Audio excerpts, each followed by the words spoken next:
So in one of the earlier lessons, we went over the steps involved in order to extrude a round cylindrical hole from a cube. So what we were doing is we were taking a cube or a square-shaped object and we were extruding a round shape from it. So in this case, what if you have a client and the client wants you to do just the opposite of that? What if they have a round cylinder shape and they want you to extrude a hole into the side of the cylinder, but they don't want the hole to be rounded. They want it to be a different shape altogether. Alright, so let's start with a cylinder. I'm going to turn it on its side. We'll change the orientation to +X, and I'm going to make the radius up to 100. Now there are way too many segments in this, so we need to take this rotational segments value down. And remember that we want to keep it in an even number. So I'm going to take this down to a value of 8, and that should give us enough, because we're going to use a hypernerb, and that's going to give us the additional segments that we're going to need in order to help smooth things out. Alright, now of course by default this cylinder is a primitive and it has caps on it. And of course, when we make this cylinder editable, those caps, if we go into polygon mode, those caps are not connected. You can see you can grab hold of the cap and you can pull it off. So we need to optimize this. So we're going to go into point mode and we're going to use the optimize command. And now that will optimize it. Now at the same time, since we welded those points together by using optimize, now we're left with a little bit of an issue, and that's because we've got all of these triangles here on these end caps. And of course, triangles are going to cause problems when using subdivision modeling. So what I first want to do is grab the knife tool. I'm going to go to loop mode, and I'm going to make a loop cut. I'm going to turn the hypernerb off real quick, and I'm going to make a loop cut right about there. And I would do one on the other side. However, I'm not too concerned with this back side because we're just going to use the symmetry object just to mirror the front half over. So for now, we'll just leave the back side as is. Or better yet, I'll tell you what, let's go to a top view.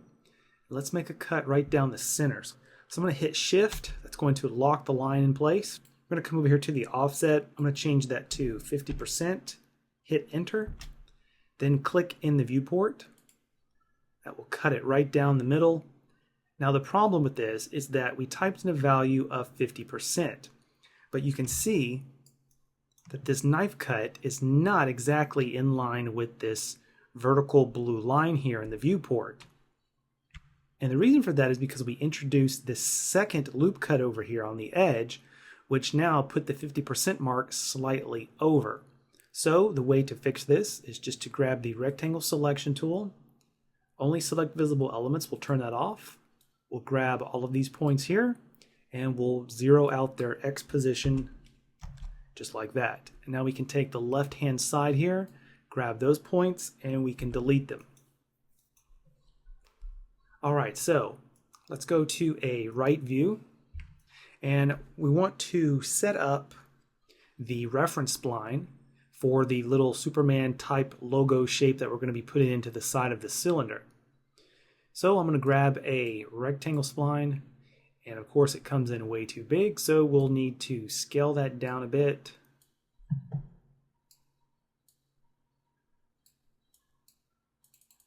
Alright, I think that'll be fine right there. I'm going to go to the Basic tab, and I'm going to change the color to a bright red. And we want to make that editable.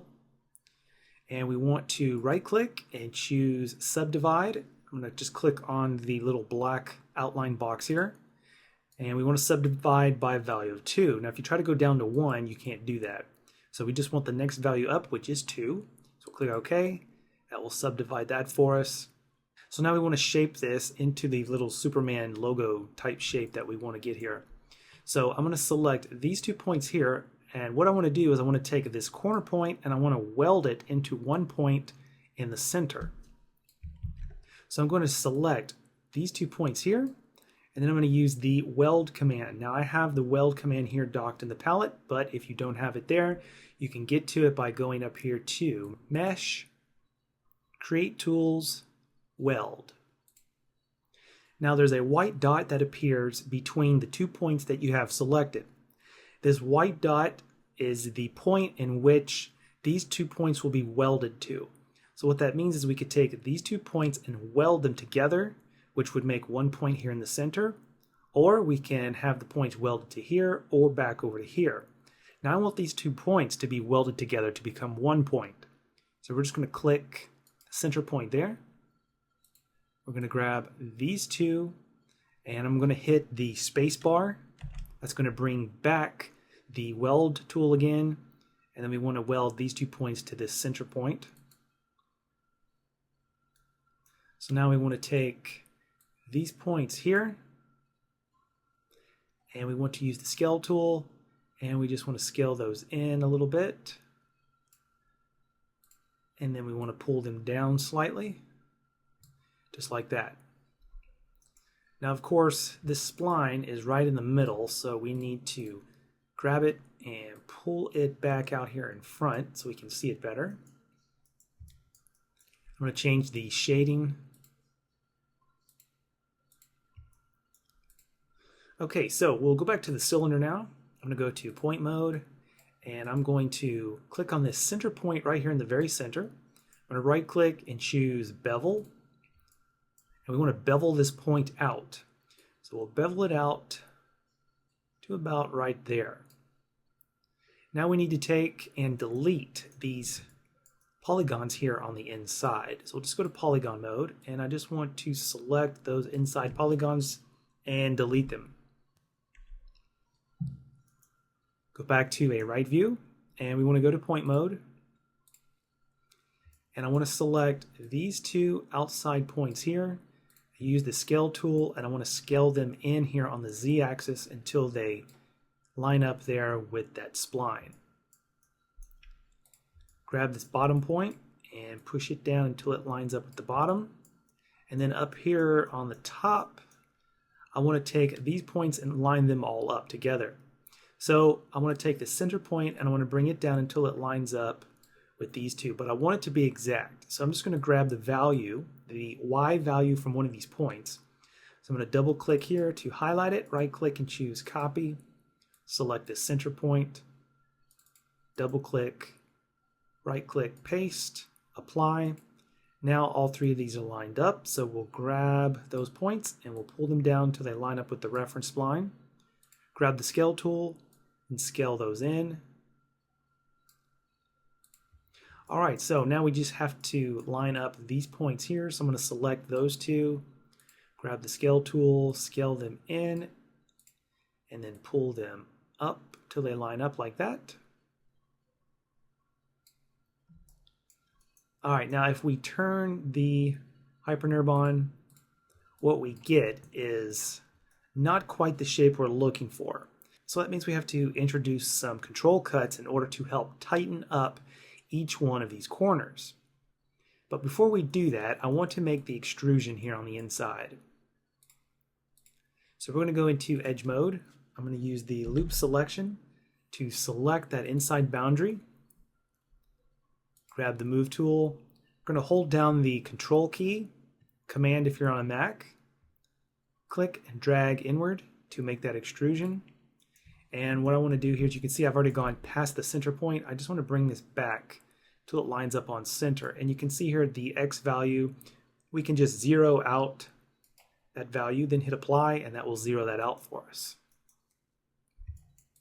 Alright, so now what we need to do is make some control cuts in order to help tighten up the edges here to get a more defined shape out of this diamond Superman logo shape we've got here. So the first mistake that a lot of people make, they grab the knife tool, go into loop mode, we'll turn the hypernerve on, and we first need to make a loop cut here on the inside to help define that edge a little more. And in the second one, we want to make one out here on the outside about there. Now we turn the hypernerve back on. Now that edge looks a lot better. Now from a right view here, you can see that it's starting to take shape, but at the same time, we need to tighten up those corners a little bit more. So the first mistake that a lot of people do, grab the knife tool in loop mode, and they make a loop cut all the way around the entire object. So if we do that over here, like so, turn the hyperner back on, you can see this corner here on the left-hand side is now tightened up, and it looks a lot better compared to the other ones. But at the same time, because we made that loop cut, now we're left with this mess over here on the side. And I don't know about you, but I would not want to show this to a client, because now we've lost the round cylindrical body here of the cylinder that the client wanted, and we've put this big bulge over here on the side. So that is not going to work. So this method of using the loop cut around the entire body is not going to work. So I'm going to undo that. And we want to change the mode back over here to the line, and we need to make some manual cuts, and this is where that 180-degree cut I showed you earlier is going to come in handy, because it's going to prevent us from having to make cuts around the outside of the body here, which is going to distort the cylinder. Alright, so we'll start over here on the right hand side. We'll start back here at the back, and we want to cut forward. Make one up here at the top as well. From here we'll go across this first loop that goes around, and then we're going to do the 180 cut, which means we're just going to tie off to the nearest edge and then bring it back. That way we've just kind of taken this loop cut down, turned around, and gone back down the hole. Now from this edge here, we'll just make the cut and go down to this corner down here. Now we need to make one up here.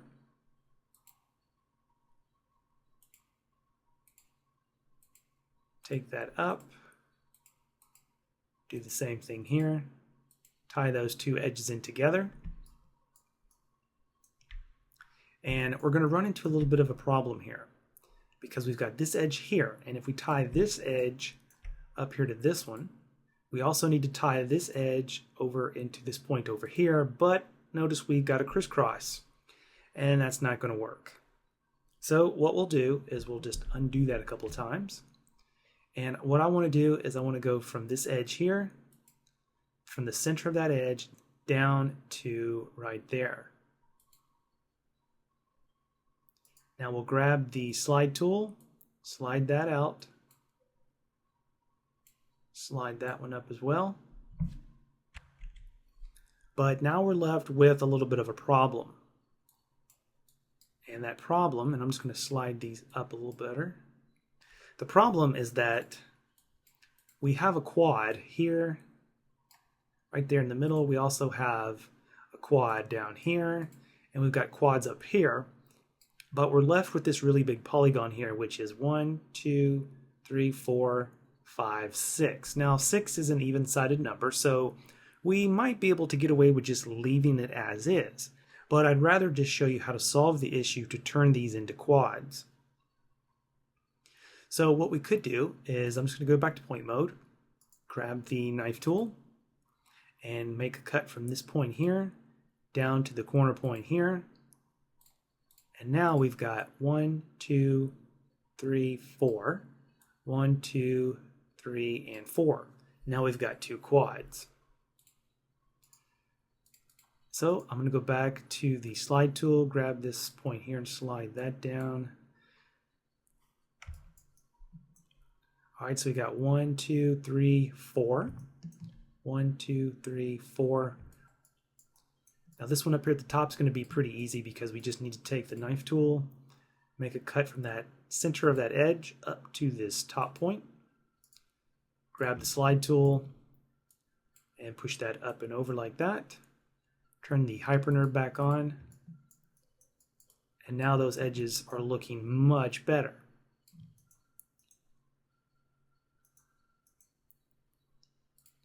And what I want to do is I'm going to grab the slide tool, and I'm going to take these points that are on these two cuts here that are on the middle of this Superman shape thing here. These points here and these points here. I'm going to take them and just slide them down. Now the thing about the slide tool is that if we select multiple points and choose the slide tool and try to slide them down, notice that only one point is going at a time. So this is a setback to the slide tool here. You can only slide one point at a time. So hopefully Maxon will address this issue in a future release, but for the time being, you just have to slide one point at a time.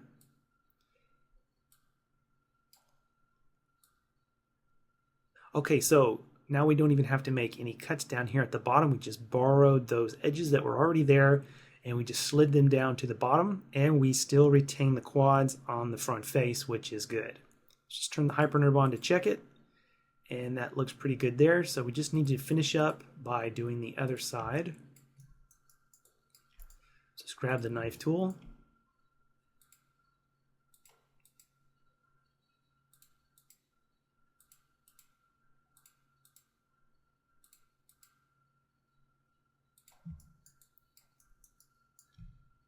Do this one up here.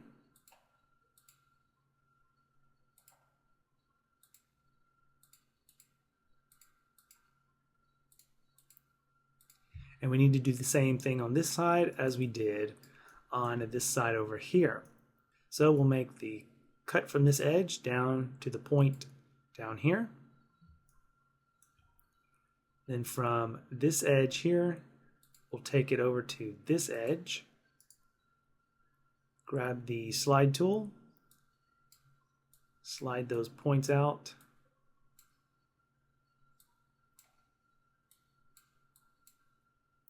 Grab the knife tool one more time, and from this edge here, we'll go down to this corner. Then from this edge up to the top point, need the slide tool one more time, slide that up, and there we go. Now we've got quads all across the front. Turn the hypernerve on, and there's our Superman logo with a nice beveled edge, and we're maintaining the round cylindrical shape of the cylinder.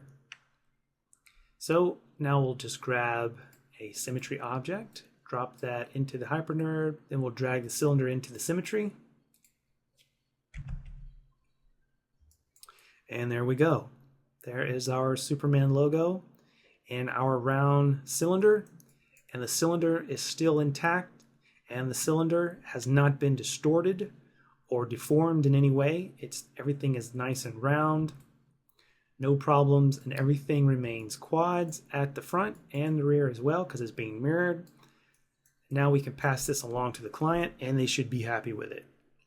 All right, so that wraps up this lesson in how to extrude odd shapes into a cylinder shape while keeping the overall cylinder shape, because that seemed to be a big issue with a lot of people making mistakes of actually cutting the body. And like I showed you a few minutes ago, then you start dealing with distortions and then you're having to go in and try to correct those.